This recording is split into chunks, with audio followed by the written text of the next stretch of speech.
Aru me pole siiani saanud, mis jama selle KFC ümber on. Aga nüüd, kui ühe korra seal söödud on Tšehhis, nii see on elamus. KFC toidud on väga head.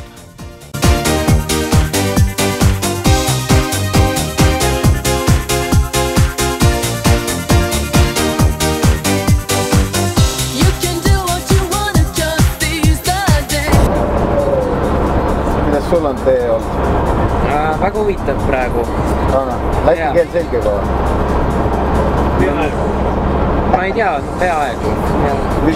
Pistauskas ja sellega me pääseme kaugele. Ainult see Sveitsinaat ja Novats, need ongi need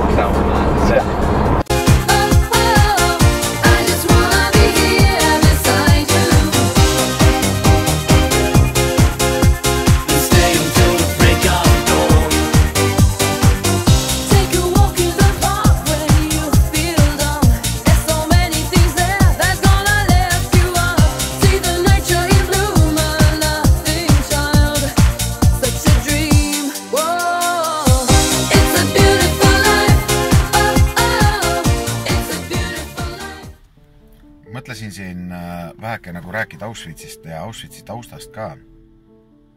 Et 1940 hakati Auschwitzi ehitama ja 1900 kuni 1945 Auschwitz nagu toimis.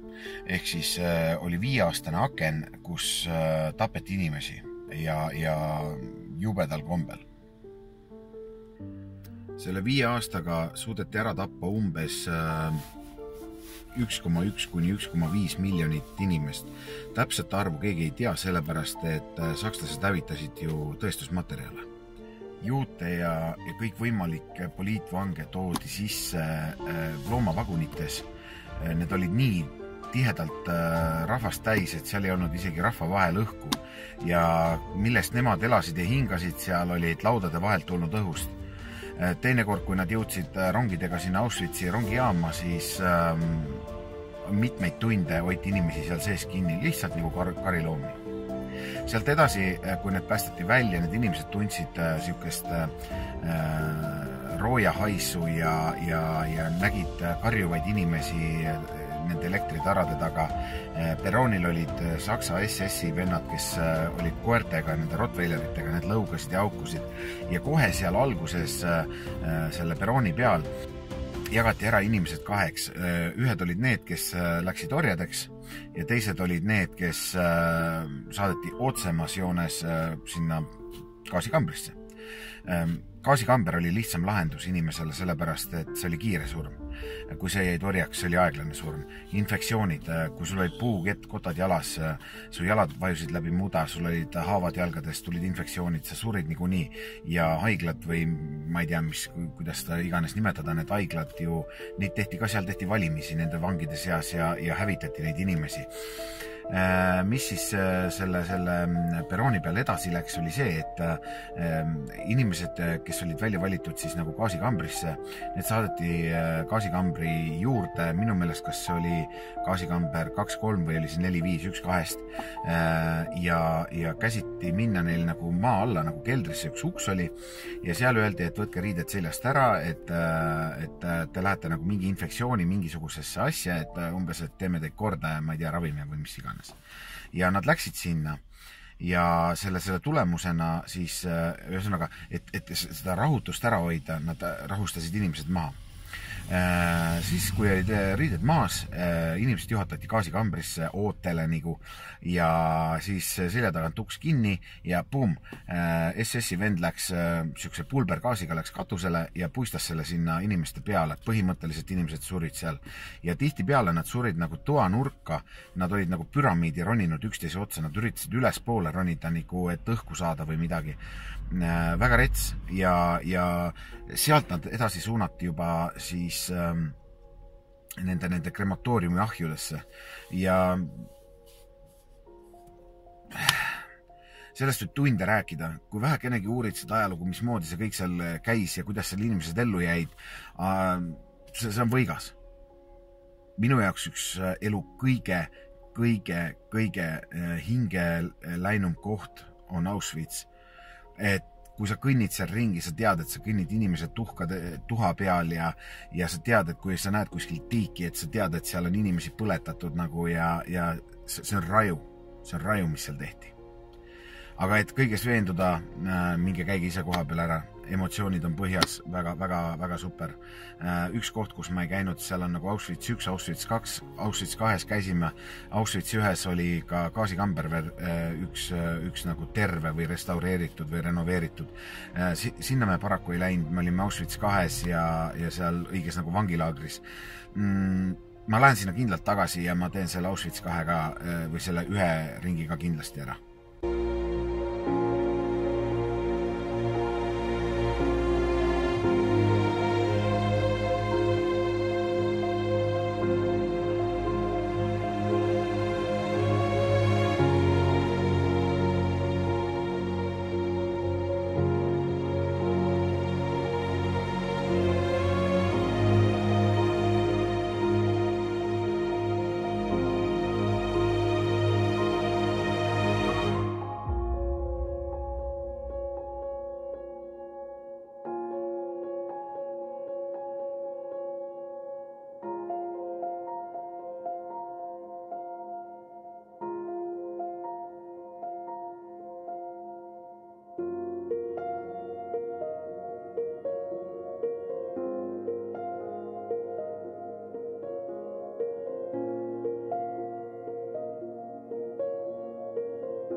Tapamajade juurde.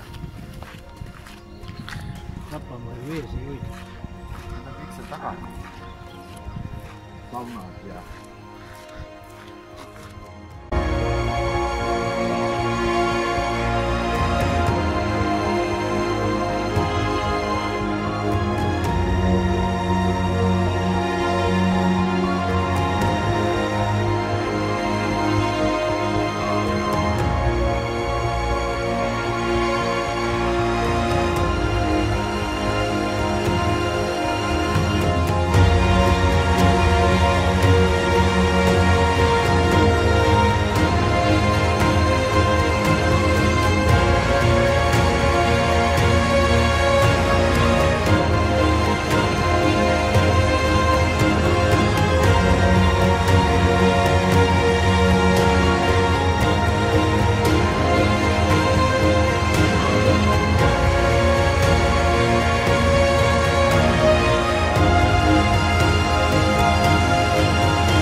väga raju, mida inimestega ikka tehti siin, on ju. Mitusada hektarit.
Selle kaardi järgi. Siin oli üks rida üks.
raske on hakkama saada, aga lõpus saame.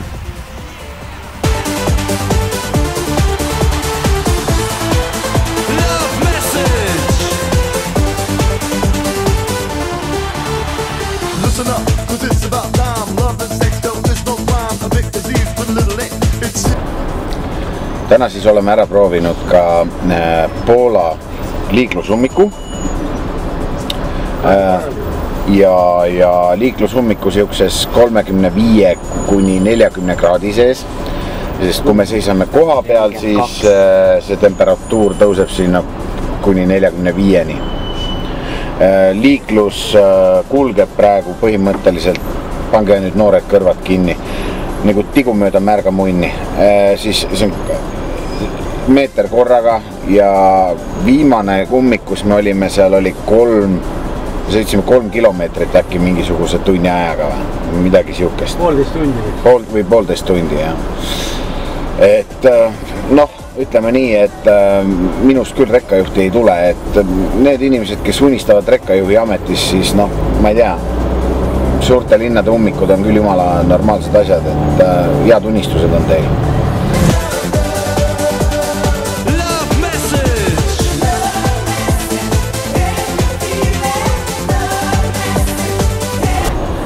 Meie põhiline tee peal räägitud teema siin Varssavis oli Kristjani soovist võtta omale naine Kongost või Somaal, kellel on HM-i pearätik peas ja siis ta on nii uhke selle naise üle. Ta ütles, et ta rahuldab selle naise väga kiiresti ära, oma pintsliga, ja nii ongi, eks ole. Et noh, me vanaisaga põhimõtteliselt soovisime talle head Kongo matka ja kuradi, et talle kuumad ilmad meeldivad, et noh, ja neegri naised ka, ta mainis ka mehi, aga noh, selles suhtes, selle koha pealt me panime paika. Siin on kõige popim poiss. Ei saa mingi poppi. Miks? Rahvusvaheline vend, kes armastab neid, keda teised vihkavad. Jah, kongolass. Sobib väga hästi Angela Merkeli väim.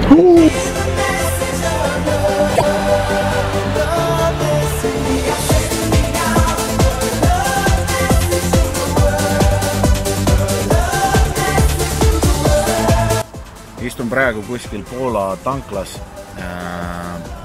Poist läks isaga mingisugust jooki ostma. Eile me sõitsime siis Tšehhist sinna Auschwitzi välja. Tšehhi on väga ilus maa, ropult ilus maa, soovitan kõigile. Teeolud igal pool fantastilised, sellest Tšehhist võib nagu pikemaltki rääkida, see on väga omapärane riik, et seal on nagu külas kinni ja Praha on ilus, Prahas sõitsime läbi. Mis ma oskan öelda? Auschwitzis camping, kus me olime, see on täielik pask nagu. Et kui me Šveitsis nagu, kui mitte Šveitsis, vaid Tšehhis panime nagu ühe punkti sellele campingule, siis Auschwitzi camping saab 0 punkti sellest nagu siis kõigest. Et me maksime mingi 40 slotti selle kuradi campingu eest ja campingu mingisugune vana või see kuradi admin tõmbas nahk sealt ja lihtsalt mingid peldikuksed olid kinni, jumala tore, kuskile sitale minna ei saanud. Noh, siis täis pask kogu see Auschwitzi camping, et ei kannata. Mida mina olen nagu selgeks saanud selle reisiaeg on see, et kui sa tahad kuskil campida, siis kindlasti linnast välja ja võimalikult kaugele. Aga noh, see ei pruugi ka alati hea lahendus olla, sest Tšehhi näitas, mingisugused pundun näoga inimesed ja nii edasi, et ei olnud hea. Aga mis seal ikka, see juhtus eile, nüüd me praegu põrutame põhimõtteliselt Eesti. Me tahame jõuda nagu hommikul mingi 3 vist Läti piirile, et me tahame väikse peatuse seal Alko-putka juures ka teha, ja sealt sõidame siis koju, et praegu on mingi 1000 kilomeetrit veel lasta, et eks siis räägime sellest tänasest päevast ka ja Auschwitzist järgmises videoklipis, see koht sai ka läbi käidud. Aga jah, mis seal ikka, järgmine klipp tuleb varsti kuradi, ma ei tea, mingi aeg.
Oleme tagasi suurelt reisil. Tahtsin väheke muljetada eilset päeva, sest eile me käisime Auschwitzis. Täna oleme Viimsis. Meie eilne päev läks selles suhtes väga kiiresti, et me alustasime oma päeva mingisugune 7:30 hommikul. Seal on ajaarvamine tund aega. Kas see oli tagasi, Kristjan, või? Tagasi. Okei, tund aega tagasi. Ja käisime Auschwitz selles Birkenau seal kuradi vangilaagris ära. See oli kohe esimene toiming ilma kohvi joomata. Seal käidud, selle kohta võib eraldi lugusi veel rääkida, aga kui see oli ka ühel pool, siis me mõtlesime, et me ei hakka siin rohkem nende kämpingutega lolli mängima ja tõmbame tuld. Ja me sõitsime mingi a la 20 tundi vahetustega isaga ja jõudsime siis hommikul kella mingi 7 paiku Eesti aja järgi. Jõudsime Viimsisse tagasi ja siin me oleme. Mõned tunnid maganud ja söönud, joonud ja pestud, kustud, kammitud, et nüüd tuleb õhtu ära veeta ja homme lähen koju Soome. Et selline oli siis see puhkus mul ja mu väiksel mudilasel Kristjanil ja mu isal, et loodan, et meeldis see videovärk, mis me siin kokku klopsisime ja isake pöialt ja jälgige meid. Ühe väikese vahemärkuse pean tegema selle reisi osas nüüd. Auto sai siiski väheke kannatada. Et tõenäoliselt vist generaator sai peksa. Ma küll loksun selle autoga praegu edasi, kõik on korras, aga ta vahepeal kaotab laadimise ära ja esisild on vaja nüüd timmida ja sillast teint teha ja esipiduriklotsid on ära vahetada vaja. Muidu auto kestis vägevalt selle reisi.